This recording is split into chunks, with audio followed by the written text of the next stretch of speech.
Hi, Dr. B here.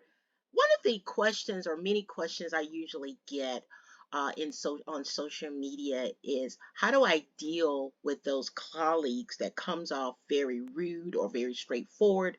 Sometimes these colleagues hurt my feelings. So what do I do?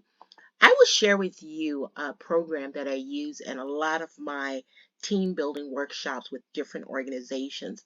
And one of the assessments we use is called the DISC assessment.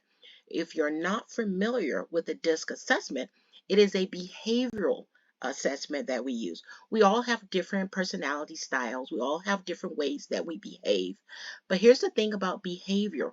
When you behave a certain way, you communicate a certain way.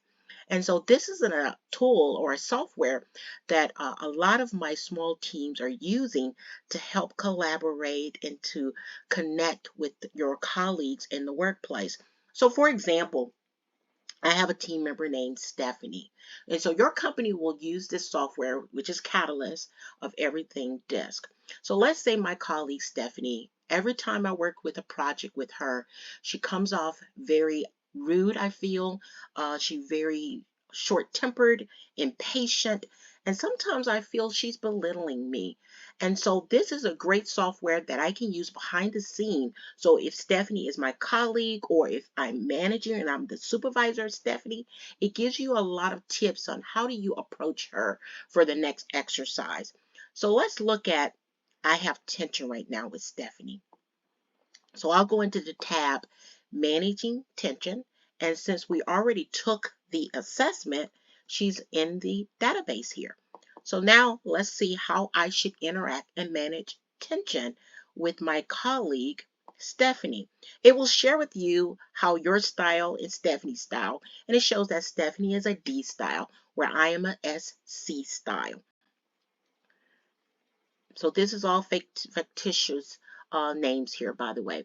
So here's my tips here. So let's say Stephanie. So keep in mind, it says most people mean well. You may find Stephanie's directness is off-putting at times, but try to focus on the words being used rather than the tone, because Stephanie tone may come off as a little belittling or as if she's I feel that she's better than me. So it may be her tone, but listen to the words she's using. Your perspective is valid when it comes to Stephanie. So remember that just because Stephanie may have more unbending views, that doesn't necessarily make them right. So respect their perspective, but respect your own too. And so what action can I take with Stephanie now that I have some items that I should keep in mind when I'm dealing with Stephanie? So down here it says, if you're startled, so follow up with Stephanie. Let's say yesterday she said something to me that I felt was derogatory. And so if you feel taken back by Stephanie, say, point it out, ask for clarification. So Stephanie, yesterday when you said that it seems that I'm always turning my projects late, that's not true. So do you mind sharing a little bit with me on why you feel that way? Well, Stephanie may explain to me exactly why she feels that I'm always turning in my projects late. So have the argument, restate your opinions, encourage more discussion, and allow for time to find a middle ground rather than quickly relenting when Stephanie become insistent.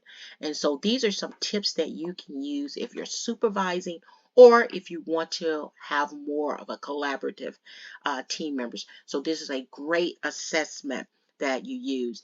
If you're interested into bringing this assessment or bringing this program into your organization, please reach out to me. I think this is a great program. If you have further questions, don't hesitate to reach out to me. As I always say, it's always good to stay ready so you don't have to get ready. Have a good day.